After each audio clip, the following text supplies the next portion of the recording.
Hello, everyone, and welcome back to another episode of Wild. Now, humans are hurting. We're hurting not just from fear, from the trauma of so much violence and fragmentation and chaos, and from the real loss already being felt around us as we lose various species to the climate crisis, as we lose seasons, as we lose jobs to artificial intelligence. We're also hurting, at least in the neoliberal global West, because we're suppressing the full extent of this hurt and loss, of the truth of where we have landed. In essence, I really feel we're hurting fundamentally because we're not doing hurt as humans have always needed to do it, and that is through grief. Now, for a long time, I've been aware cognitively of our need to process grief collectively, to process this hurt and loss together. But the way we've been brought up, of course, it's to see grief as a kind of vague thing you do on your own, perhaps when someone dies, when a pet dies. But through my work in the climate crisis, I started to acknowledge that, well, activists, in fact, everyone, we needed to allow ourselves to grieve what's happening to the planet, to actually be able to do our work. The loss needed to be released through this process of grief. I'm not sure, by the way, that any of us did it particularly well, but we started to understand this concept of grief as being a more collective thing. It was only recently that I appreciated the urgent need for grief, this big, messy, wailing collective grief, and of the full worth of grief as the ultimate tool of resistance and radical civilizational level change. And it was Francis Weller, my guest today, who brought me to this realization via his book with the title The Wild Edge of Sorrow, every word of which I find myself pausing on and feeling into. You know, the wild edge of sorrow, not just sadness, but sorrow. Francis is a retired psychotherapist and a soul activist who, for more than 40 years, has brought together psychology, anthropology, mythology, alchemy, indigenous cultures, and poetic traditions to educate communities on how to metabolize loss and grief. He's written a bunch of books, including The Wild Edge of Sorrow, which Anderson Cooper has repeatedly raved about, and a new book, In the Absence of the Ordinary, Soul Work for the Times of Uncertainty. Now, his thesis is that grief is our best tool for moving beyond the destructive collapsing trap of modern life. It brings us into the entanglement of life. It drives us directly into our aliveness. Now, in this chat, I ultimately ask Francis, is grief the missing piece of the impasse that we're in? If we finally drop into our grief, will we wake up? Will we finally let ourselves move into a new way of being that drops the destructive soul-sucking paradigms and prioritizes our human aliveness? Because that's what I think we all know we're aching for.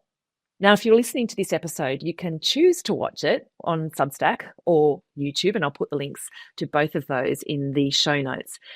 This chat actually hit me quite profoundly. We recorded it on a day today in which I was filled with pain and a lot of overwhelm. And I ask a few questions in the interview that reflect this fear and loneliness-based place, this hurt-based place, this need for control amid uncertainty, orientated place, a place so many of us are in right now and long to transcend. But Francis's answers reorientate me, and they make me realize it's actually conversations with wise elders like Francis that we so profoundly need in this moment. We need help with this orientation that we're going through, regardless of whether we're ready for it. So this is an episode you might like to share with someone close to you who's also caught up in pain or overwhelm or loneliness and is longing for a reorientation.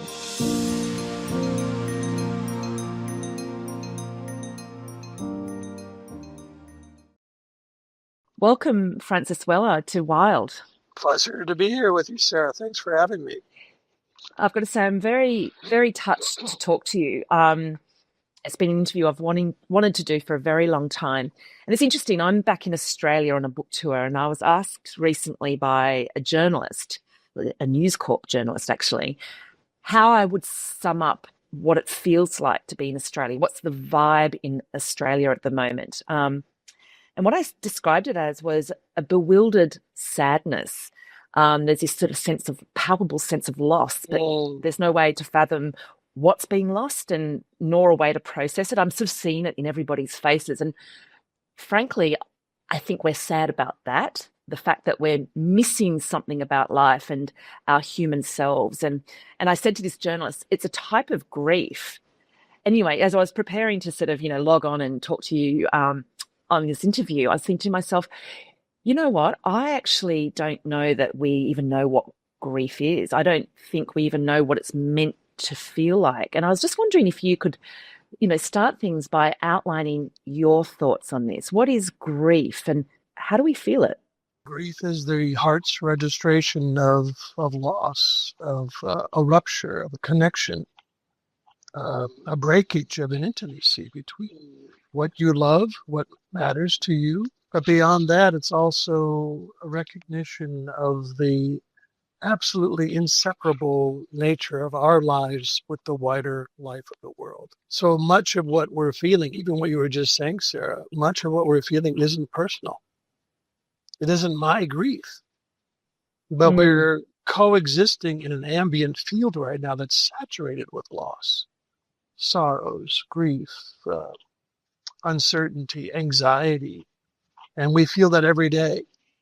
But our yeah. psychologies tend to personalize that, like what's happening to me, rather than seeing grief actually as the way in which I am entangled with the world, with others.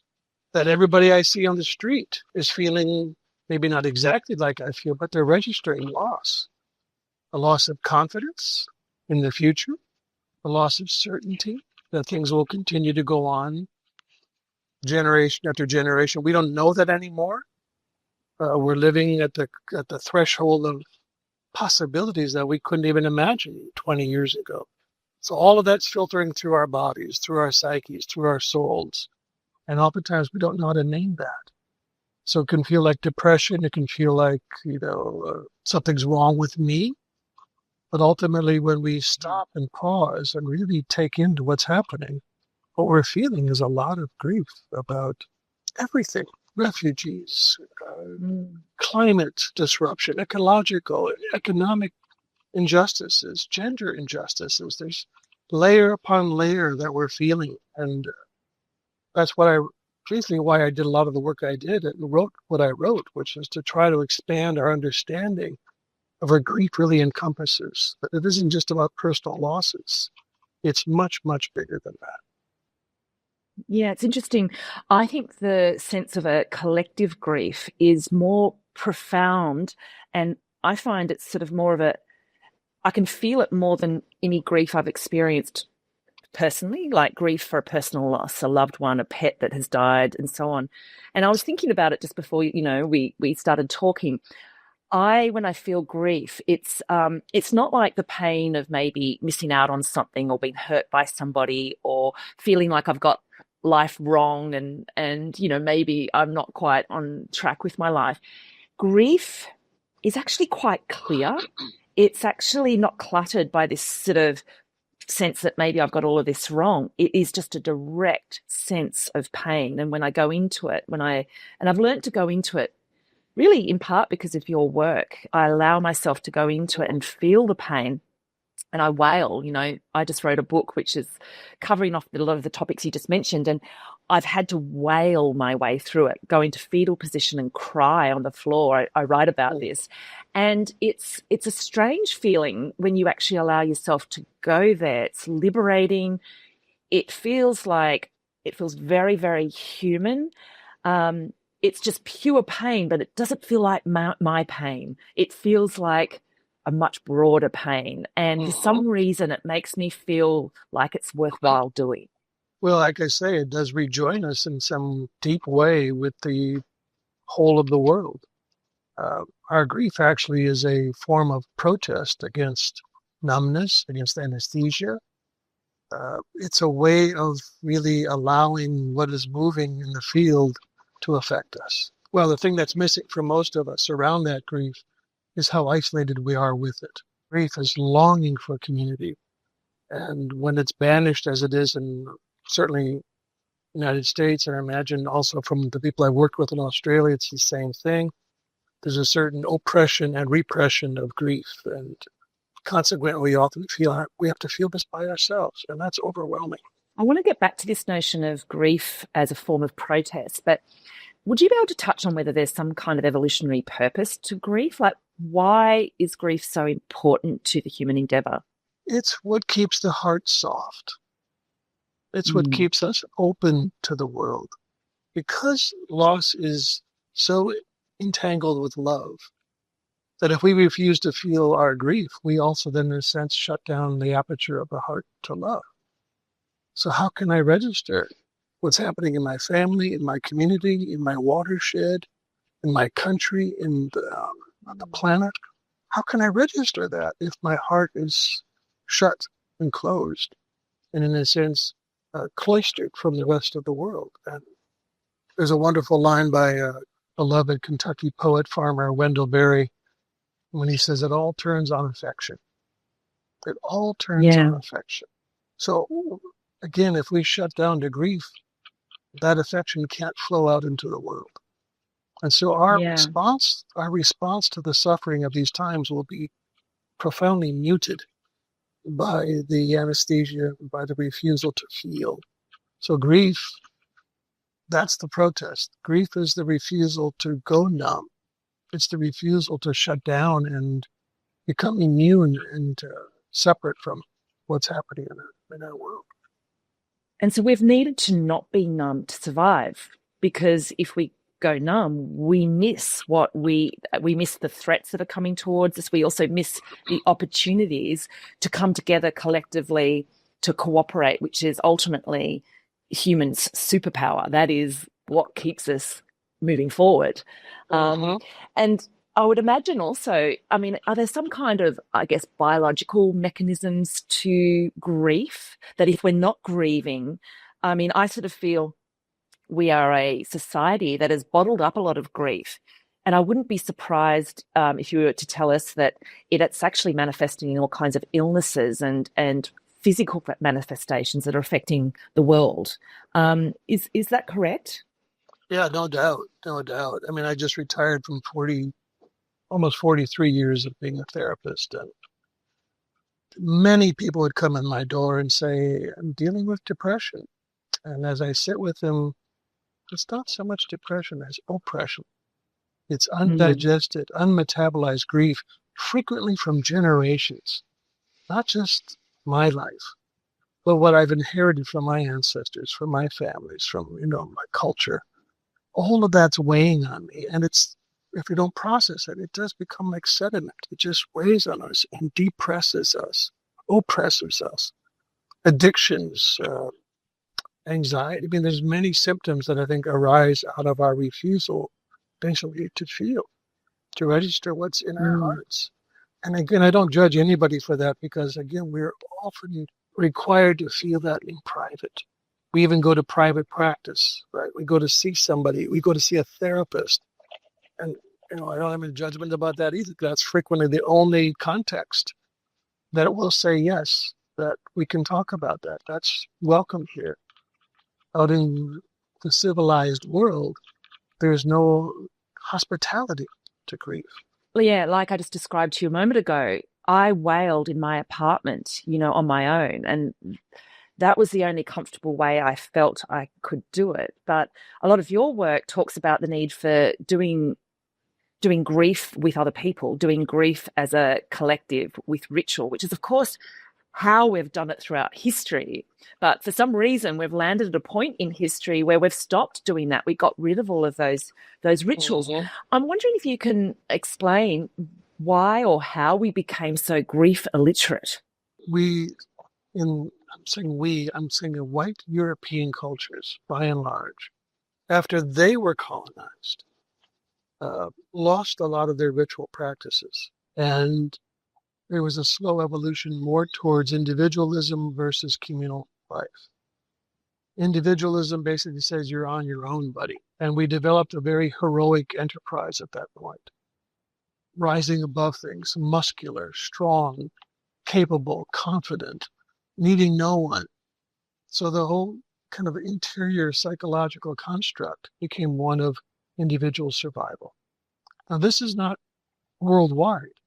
This is kind of a band of the populace that has moved in this direction.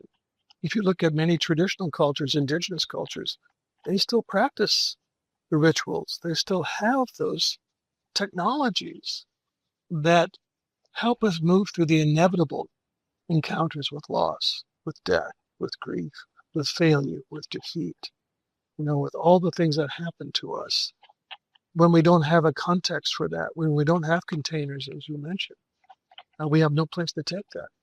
So again, we try to Yeah. either repress that, deny that. We go to therapy to rise above it, to get stronger. We're really big on strength and muscle in Western psychological frameworks. We don't know how to yield to the vulnerabilities, to the tenderness, to the sadness, and fall into that, in part because the holding space isn't there. That's what I've been trying to Yeah. do my entire adult life, is reanimate what I call the primal matrix, the original construct of how human beings survived and how we did this. How did we digest grief for hundreds of thousands of years? Of course we did. Otherwise we wouldn't have made it. Yeah, it's interesting. You use the word muscular, and we've been efforting, and it just, it's really resulted in a Western civilization that is exhausted. We're absolutely exhausted by this repression and this effort to go in the opposite direction. To not yield, but to kind of fight our way through all of this on our own. The other thing that you've written, which fits in here, is you've written that we're an ascension culture. We love rising.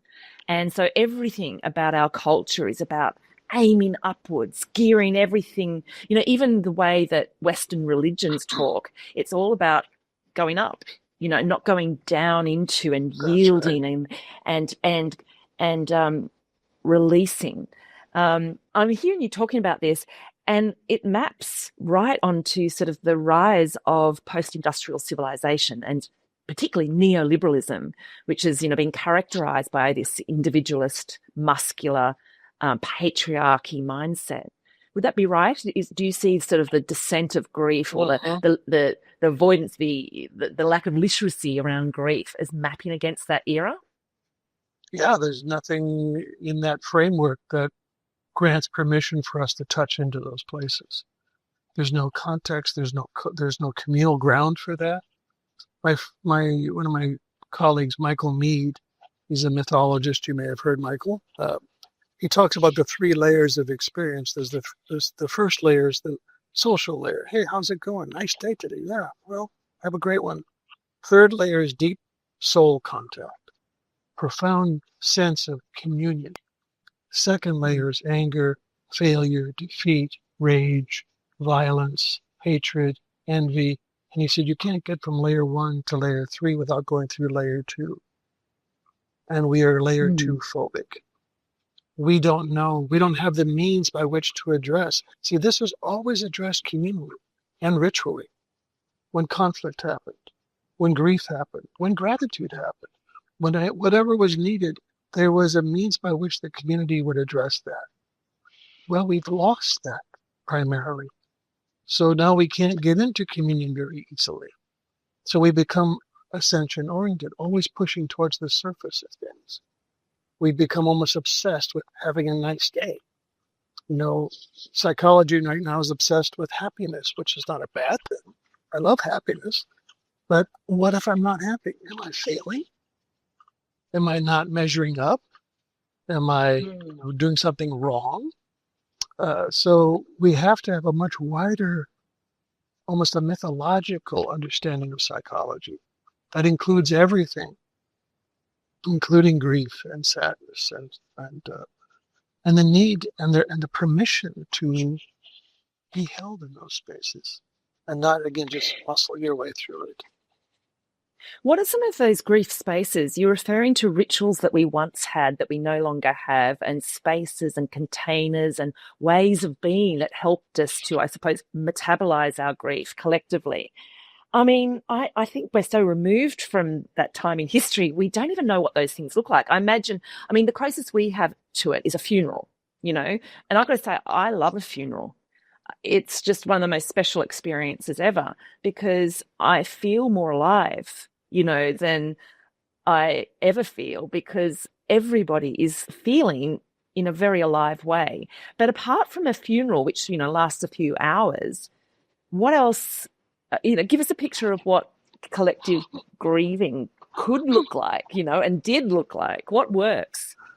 Well, if we were a sane culture, uh, there would be a grief ritual in the community, almost every community across the country, at least monthly, if not more, if needed, where we would come together and name and identify what it is that we're dealing with, what losses have happened. Maybe there was a suicide, maybe a child died, or maybe there was a divorce, or maybe a house burned down, or there would be a felt sense that this is something that's ours. So again, part of the legacy of individualism is that we privatize our grief. This is mine. And what I really stress when we gather together in rituals is that this is ours. This is our communal cup. And it's up to all of us to help empty the cup.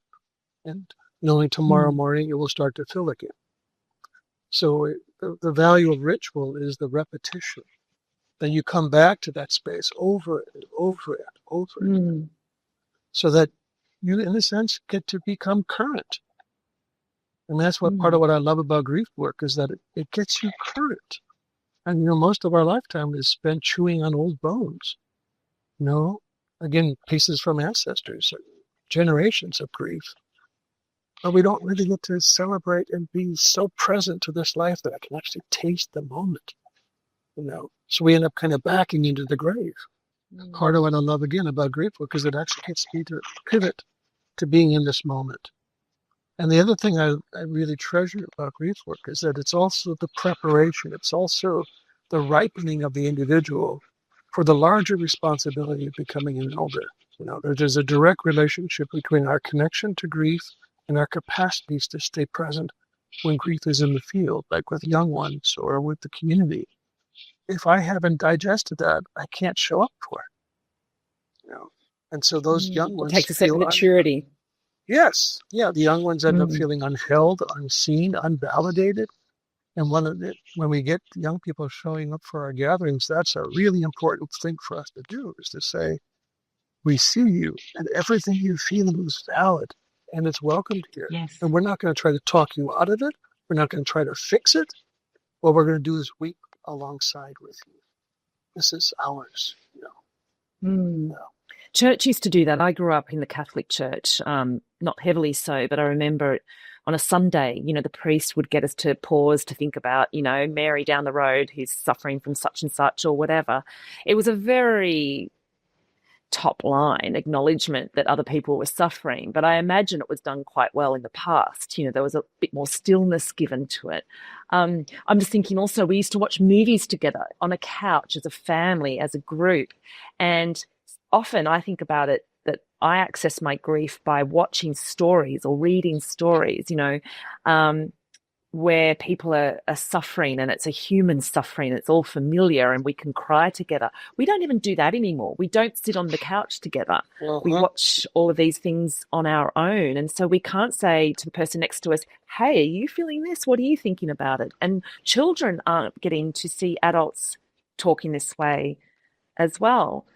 I sort of want to just touch on some aspects of grief that we're not entirely comfortable with. We understand the idea of grieving somebody who's died, a pet that we've lost, perhaps even a stage of our life that we no longer get to inhabit. I think we're familiar with those kinds of griefs. But in your book, The Wild Edge of Sorrow, you cover off 5 kind of gateways to grief. And there's 2 in particular that I think tie into where we're at in the world today and the grief that I think a lot of people are feeling. And one of them is the sorrows of the world. Can you talk us through that sort of gateway, what's encompassed in that notion? Well, when I first started leading grief work, the late 90s, there might be 1 or 2 people in the circle who were coming there because of earth grief. So what I ended up, finishing up my work with leading grief rituals a couple of years ago, half to 2/3 of the people in the circle were there because of earth grief. it's kind of self-explanatory in some sense that I think so. what we're feeling is the sorrows of the world. And that's being displayed every single day around us, whether it's locally when I'm driving and I see a dead fox on the side of the road, or watching another forest being stripped down to make way for another vineyard, or I'm watching the sorrows of the world right here. But I also know, as I wrote about in the book, um, we feel the wider sorrows of the world as well. We had a major oil spill in the Gulf of Mexico, 2010 or 11, I can't quite remember.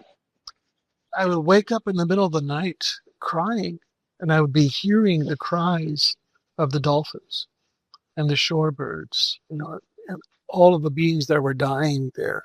And that was 2,000 miles away from me, but my psyche didn't see it that way. My psyche registered that I am the world. The world is me. And part of what I value again about this is that it's beginning to break down that fictional separation between me and the world. That what I'm feeling is very much a part of the sorrows of the world. There was a wonderful quote by Paul Shepard, who was a human biologist, died in the mid-90s. His work has been so influential in my life. He was being interviewed, and I can't remember the question, but his response was, the grief and sense of loss that we often attribute to a failure in our personality is actually a feeling of emptiness, where a beautiful and strange otherness should have been encountered. Every time I share that when I'm teaching, everyone gets out their pen and paper very quickly, because there's something about that our grief of losing the world, not just what's happening to the world, but we've lost it in our imagination. We've lost it in our thought. We don't think about coyote and scrub jay and raven very much anymore. We think about economics and politics and our status in society. But this emptiness we feel is where that beautiful and strange otherness was meant to be encountered. We are supposed to have eye-to-eye contact with the fawn, with the frog that visits my little yard every morning, and we have got quite a friendship point now. That wildness was meant to be part of my inhalation and mind back to them. Yeah. So this third gate of grief, the sorrows of the world, has both what is happening in terms of its disappearance, but also part of our amnesia, that we've forgotten the world. That it's not part of our daily contemplations or interactions. We drive through it to get to work or to go shopping, but to really feel your relationship to that land. That's part of our deep grief. Yeah. I very, very much feel that. And it's a type of grief that's really not resolvable because it's ongoing and it doesn't seem to be improving or abating. And it's also a grief that is hard to pinpoint because it almost left our being one or two generations before us. I think we had hundreds of thousands of years of evolution of having that connection with the world. And our generations have grown up without it being there. And you talking about that oil spill, I remember catching a train and going through a forest that had been burnt down by wildfire, during sort of one of the heat waves that we often have here in Australia. And the trees looked like they were in pain, or they just looked like defeated. They looked defeated. And I just burst into tears on the train, just watching it. And I felt the pain of the trees. I found myself apologizing to them, and it was a strange feeling because it came up from me as a sort of a longing that was very, very familiar at a sort of a deep, profound level, but hard to explain and articulate in contemporary terms. But it is a longing. It's a longing that we know. And as soon as somebody like your friend Paul Shepard starts talking about it in those poetic terms, it touches it. We can touch it. We can touch that space, that void. There's another similar type of grief. I think it's the fourth gateway, And that's what we expected and did not receive. And I think of things like having a stable future, um, sort of meaningful work. And I think this is the type of grief that is, I think, very much on the horizon, particularly for young people. They grew up maybe being promised a career path, being promised seasons, being able to see the animals that were in their picture books, out there somewhere in the wild. And they were promised all these things. And then all of a sudden there becomes this awareness that they're not going to get that. And nor will future generations. Can you describe a bit about how profound that grief is and how you're seeing it playing out, particularly particularly in a culture where we don't process grief? We're not processing that particular kind of grief.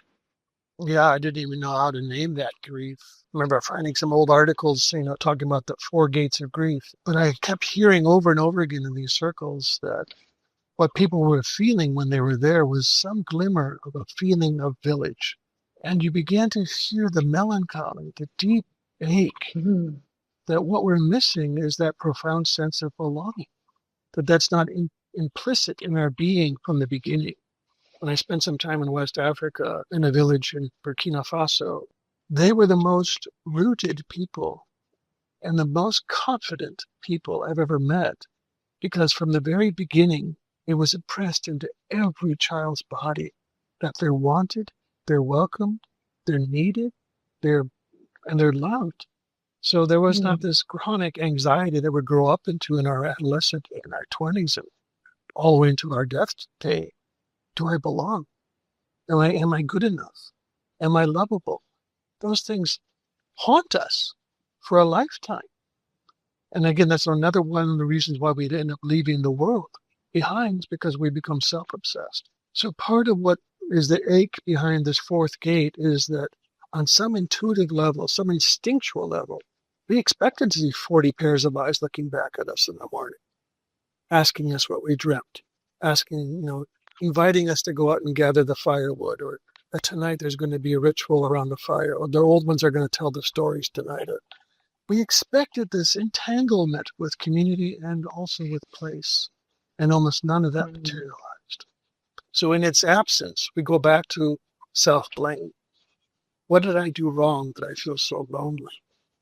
I mean, the epidemic, they even talked about that here in the United States. Our former, not attorney general, the head of the health department, I can't remember his name.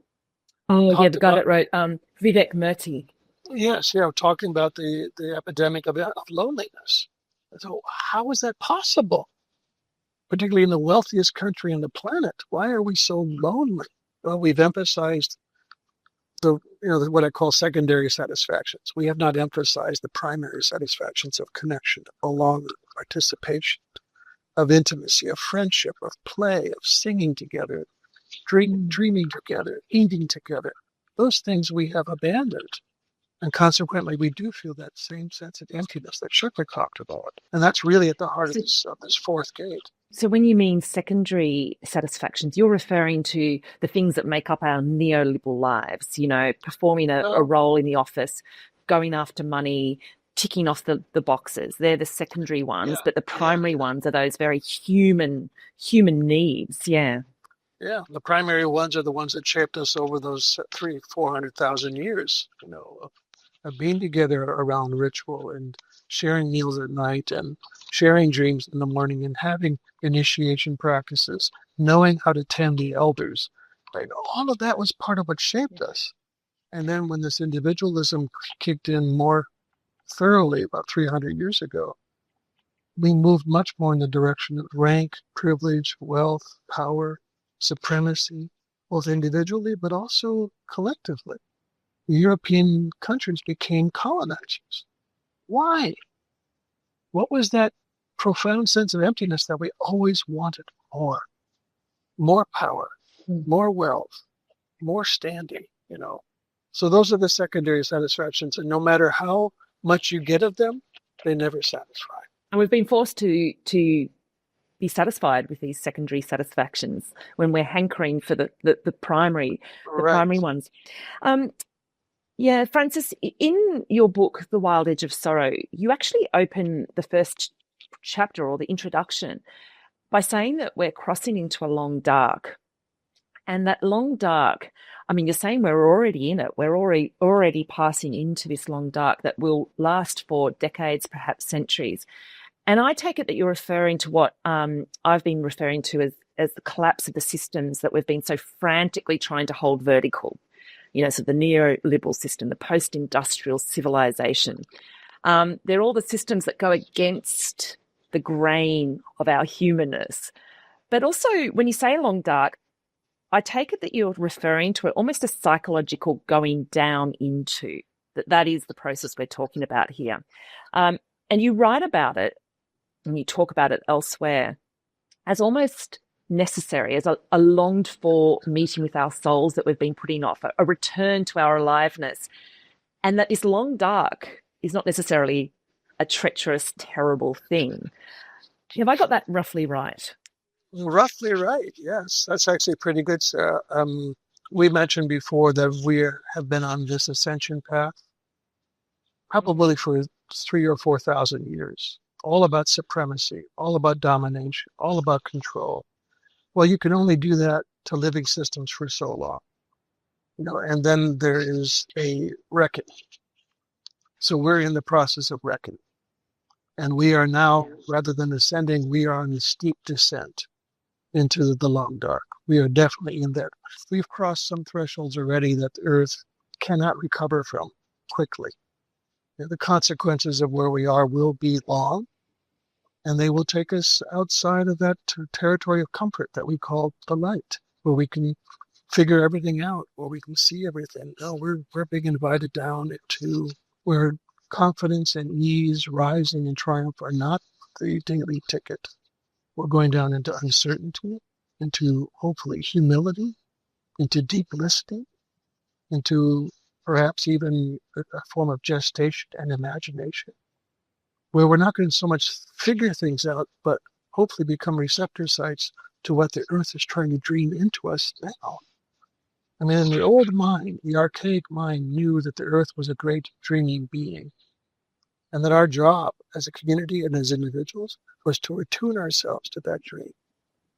So that's what informed us. I mean, the Aboriginal people of Australia, the dream time was the real world for them. It was more real than this physical world that we're sitting in. And by paying attention to that dreaming world, it's what sustained and kept this world alive and green. And we've neglected that world almost entirely. So we don't have a reference point to come back to about that. That would give us some sense of how do we become, again, permeable to that dreaming process. Mm. So what we're going into, would you say that this is necessary? Maybe if it's not necessary, it's actually maybe part of our longing. We've actually been longing for this. I think it's definitely necessary. I've studied a lot of alchemy, and in the alchemical tradition, there's a period of time that they call the Negredo, the blackening. And the blackening was a period psychologically, but also in their experiments where things break apart, where things collapse, where we go into decay, into decomposition, into death. And certain structures now, they call it the subtle dissolver. But I don't think we need subtle right now. We need something a little bit more, active. So we're seeing systems begin to decay. We're seeing white supremacy beginning to decay. We're seeing economic supremacy beginning to break apart and collapse. That doesn't mean this period's going to be easy by any stretch. It's going to be a difficult season, prolonged season, probably 2, maybe 3 generations. But that's what we're having to face right now. And it is necessary because those structures do not sustain life. They imperil life on a day-by-day basis, as we can see just by looking beyond our own myopia, particularly for people of color, people gendered, that don't fit into conforming our gender identities. They are suffering, which means we are suffering. And so that's a big part of what we're trying to address here.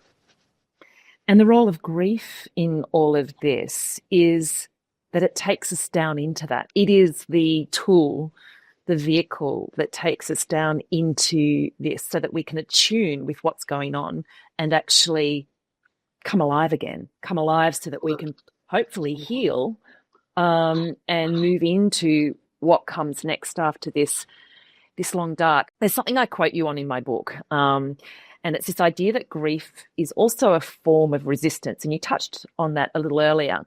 You write that grief is subversive. It is an act of protest that declares our refusal to live numb and small. And you say it's also a protest against the collective agreement to turn our backs on what is happening. And finally, you add, grief is wild. It's a feral energy. And I love that. So when people really open up to grief, the last thing they are doing is operating in a polite and socialized manner. Can you talk a little bit more about that idea of grief being subversive, being a form of resistance, being part of what we're going through right now, as being a vehicle that can see us through this dark period and hopefully into the light again on the other side, and to a different type of light, a sustaining, pro-human, morals-led light? One of the reasons why we don't express our grief is because of that we mentioned a moment ago about the anxiety about belonging. When you're anxious about your belonging, you really want to fit in. You really want to conform. And crying and wailing and expressing our grief doesn't fit in. So we try to control that. In fact, at many funerals, we begin to apologize for losing control. Like, this is bad. I'm supposed to, show the stiff upper lip or whatever. And that idea of trying to fit in can become quite deadening over time. That's why when grief really comes into us, it is a form of resistance. It's a form of protest. That I'm not going to try to collude with the overriding conditioning of trying to inhibit or suppress what I'm feeling. The other part of that is that it's, when the heart is alive and kept close to our grief, it is also what will be our resource, if I could use that word, for loving this world back into life again. Living culture is built upon people who are willing to identify and express their love for this world through all the various forms it takes, whether it's ritual or communal development or whatever it takes. But God, that's such a big question. Why don't we break it down a bit? Because I think there's something really powerful there. I can see why it's a form of resistance, because it says it's actually almost it's forces us to pause and go, no, this numbness is not right. It disrupts. So I kind of get that. But I'd love you to flesh out a little bit more about how grief can actually move us into a new paradigm, the paradigm that we're longing for. And I know you write about how grief enlarges us. It deepens our capacity for love. And I sort of almost feel that is the pathway through this. It's going to build the resilience, but it's also going to create what's going to fill the void afterwards. Yeah, I just want to be cautious about trying to get to the other side too quickly. We want to get to the light. We want to get back to the light. And we don't know what spiritual ripening can happen in the darkness. So I want us to really honor the long dark. It's not just long, it's also dark. And I come back to Rainer Maria Rilke's line about, and yet no matter how deeply I go down into myself, my God is dark. And like a webbing made of 100 roots that drink in silence. See, for Western culture, particularly for white Western culture, up and light are good, down and dark are bad. And that's is one of the most brutal binaries that we've created on our continents. We must redeem the word darkness as being as holy and as sacred. So I hear you about wanting to get through this. And yes, I pray we do. I don't know if we will. But what we need to do is develop the manners and the etiquette of darkness. So we develop what Susan Murphy, one of your Australian Zen teachers, calls the dark adapted eye, that we can see in the darkness. we can begin to understand what the darkness is asking of us about patience, about slowness, about humility, about Mm. listening. There's a term that comes out of the Inuit tradition. I think I included that in the edition. The term is kartsaluni. And kartsaluni literally translates, this is the Inuit people north of the Arctic Circle. It literally translates sitting quietly together in the darkness, waiting expectantly for something creative to burst forth. That's beautiful. And we Yeah. don't know much about sitting quietly together in the darkness. As soon as it's dark, we look for the light switch. How do I get out of here? How do I get to the light? And we have to develop the patience of sitting. Those people who are doing that practice of Kartsaluni were the whaling people. And they couldn't go out to hunt a whale until the whale people gave them a song, which means you have to become, again, a receptor site for dreaming, for Mm. whale dreaming. So that when they get that song, that's their permission. They don't go out because they want it to just take it. There's a restraint in that practice. Again, the least developed spiritual value in Western society is restraint. If we want something, we go take it. It doesn't matter who's got it, we'll take it from you. Whether it's indigenous people or other cultures or whatever, we'll take it. So part of what I love about this work in the darkness is it's a re-education on soul values. How do we listen to find our way back Mm. into a deeper covenant with the living earth? Until we do that, any fantasy of projection through to the light on the other side of it, it's going to be based on my terms. And those are the terms that Mm. got us into the trouble in the first place. In the first place. Do I love Yeah, what happened there, Francis? The fact that you pulled me up and said, Sarah, a bit of patience here. Let's not jump ahead. You actually did exactly, to me, what we need to be doing collectively, which is correct. hold up.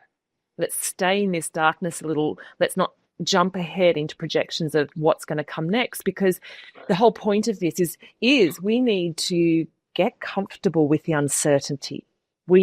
This is the point of what is going on here. And so when we grasp for the certainty, and that's what I was doing with you just then, can you please just tell us how this is going to look? You said Right. maybe 2 or 3 generations. Yes, no, but give us a projection of what it's going to look like.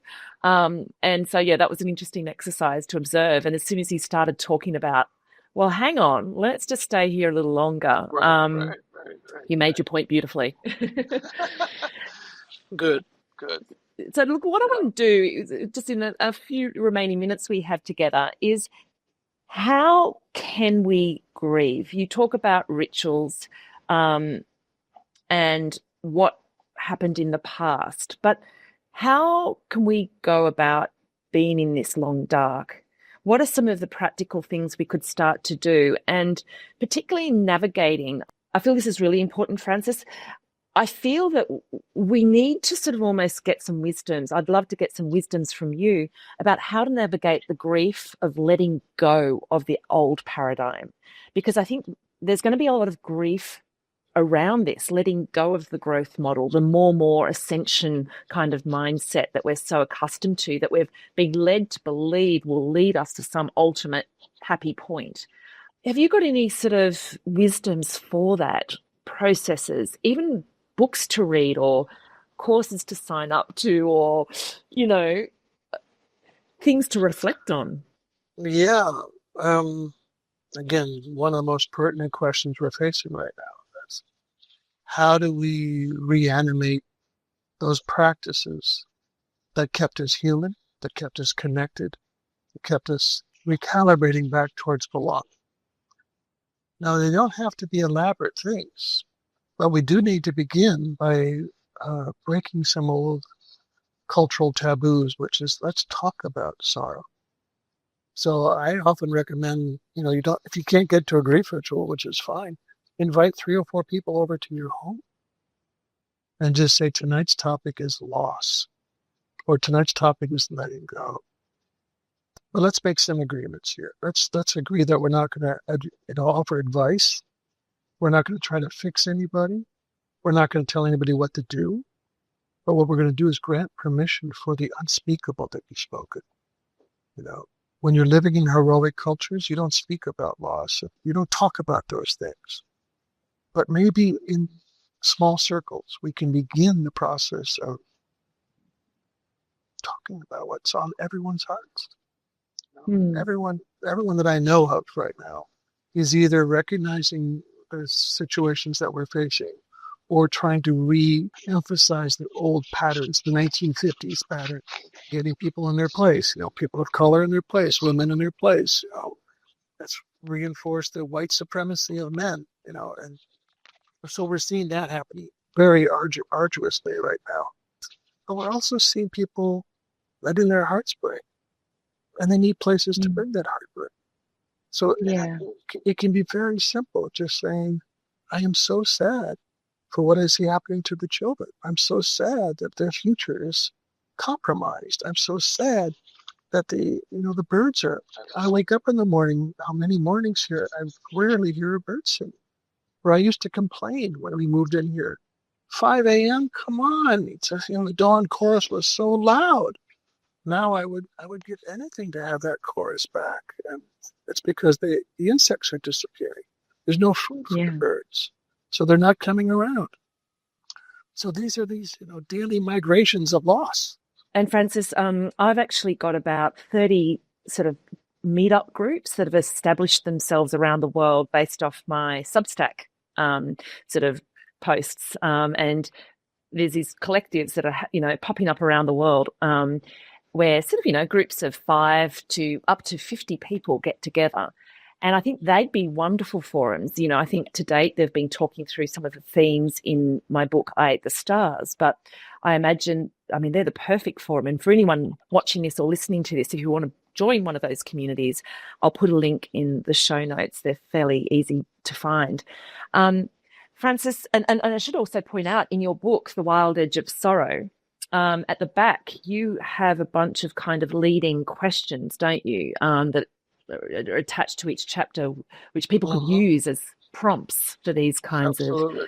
Yeah. grief circles or ritualized circles.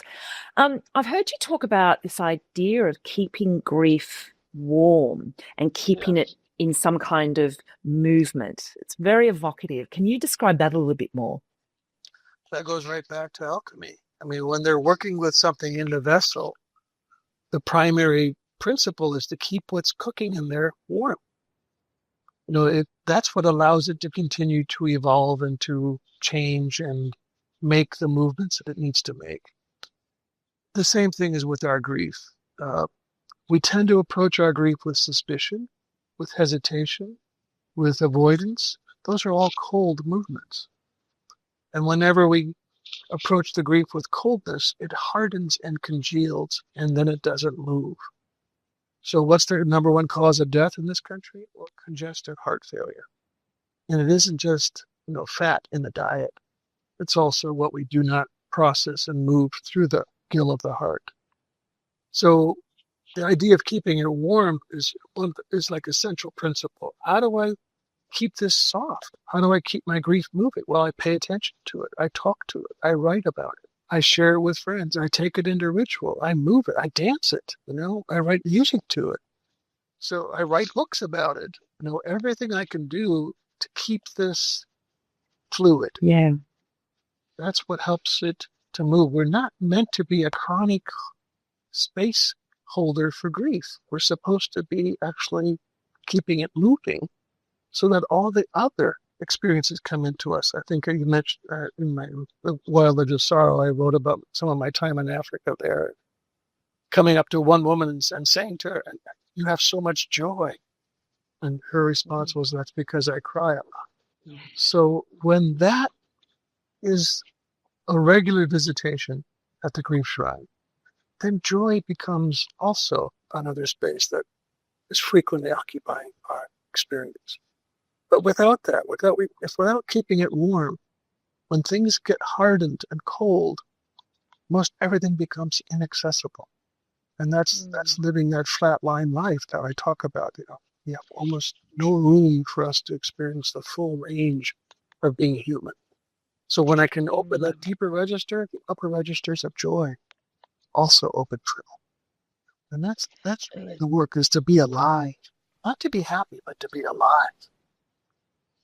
I'm with you there. And as you speak about all of these things, even though it's against the backdrop of a long dark, which we know is upon us and is going to be with us for quite some time, um, there is so much relief and a sense of freedom that I feel in my chest as I hear you talk about these things, these ways of being, writing about grief, going for a walk with a friend, and the movement's so key for me. You know, I often Yeah. need to run in nature and get this energy out, you know, and I'm trying to think about ways of doing that with other people, you know. But walking, we evolved walking alongside other people, you know, and talking, seeing the same view, and Mhm. being able to sort of, you know, we've got the same perspective and sharing each other's emotions. And I'm thinking about ways to incorporate, you know, my wailing into nature rituals with other people. And it excites me, I've got to say. It feels so much more alive. My life has felt very numb for a very, very long time. And the amount of grief that I've had to go through, I haven't been able to avoid it. It has slapped me over the head over the last couple of years as I've done the work that I've been doing. It has produced the weirdest result, and that is this deep sense of joy and belonging and relief and freedom and humanness. Um, and I I imagine people listening to this, they can feel it. They can, you know, we're touching it with words. And I Wow. invite everybody to start to experiment with this, because more than anything else, I really do feel that this going straight to the aliveness through grief is the path that we need to be on. It's the path that is actually going to carry us to where we need to be, wherever that might be. Right. I Mm, wrote the preface for a book a little while ago called Choosing Earth by Dwayne Elgin. yes. And it was a difficult book to read because he lays out the next seven decades, roughly 2 generations, and what his prognosis and his forecast is for each of his decades. And it is heavy. It Mm, is heavy. And so one of the things I wrote in that essay was that grief will be the keynote for the foreseeable future. Now, if we want to feel alive, if we want to feel joy and love and, and intimacy with the living fabric of the world, then we have to become proficient in this skill, grief. This is incumbent upon us right now to take up this apprenticeship with sorrow that I talk about a lot. The apprenticeship is a certain sense of fidelity to what grief is asking from us, which is to have our hearts break, which is to feel and to register what's happening to clear cuts and to salmon disappearance and so forth, to register that, and then in turn to keep loving this exquisite, beautiful world. mm. We only grieve what we love. And that's something to bear in mind at all times. Francis, this has been a wonderful conversation. I do have one last question, which is sort of a granular personal one. How are you coping? How are you keeping your heart true and your nervous system attuned at this moment? What do you personally do? Well, again, I'm not immune to feeling despair and hopelessness from time to time, and overwhelm and profound senses of grief, which get reinforced daily. I'll tell you one little story. I was heading to bed uh, in 2020 after it was election day, and my Mhm. body was anticipating the same results as the previous election. Happened 4 years later, but I was literally getting into bed when something turned me around and pulled me back to one of my bookcases and reached very particularly for this volume of essays by Linda Hogan, a Native American Chickasaw writer, poet. And I opened the book randomly to this chapter, All My Relations. And I realized in that moment I had forgotten all my relations. I was so caught in my personalized despair that I was encapsulated inside here. And I forgot about star clusters and moonlight and redwood trees and Doug fir and ferns and turtles and frogs. I forgot about all of them. And so in my imagination, I extended my filaments of affection and appreciation and gratitude to every one of them, and the despair lifted immediately. So part of my daily practice is to remember my kinship. Because I'm not facing this alone. I'm facing this with stone and bird and, and ancestors, and that collectively, communally, we might have enough to respond to these times. But if I get isolated and alone and cut off from the world, I will feel limited. So anytime I feel powerless, it's a reminder, I forgot my kinships. I forgot my connection. Yes.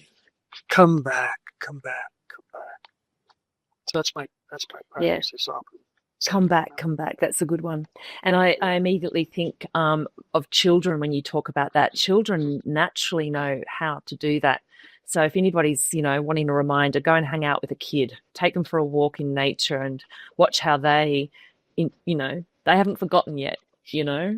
I think children can help us come back. Frances Weller, thank you so much for this conversation. Please continue with your work.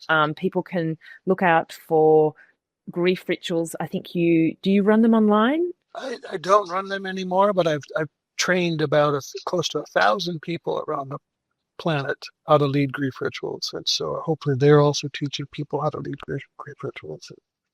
Again, simple to complex, and everything in between. But you can find those rituals from my mentees on my website if you're looking for a ritual. Yeah, I'll put those in the show notes. Thank you very much. Onwards. Great pleasure with you, Sarah. You did a wonderful job. Thank you.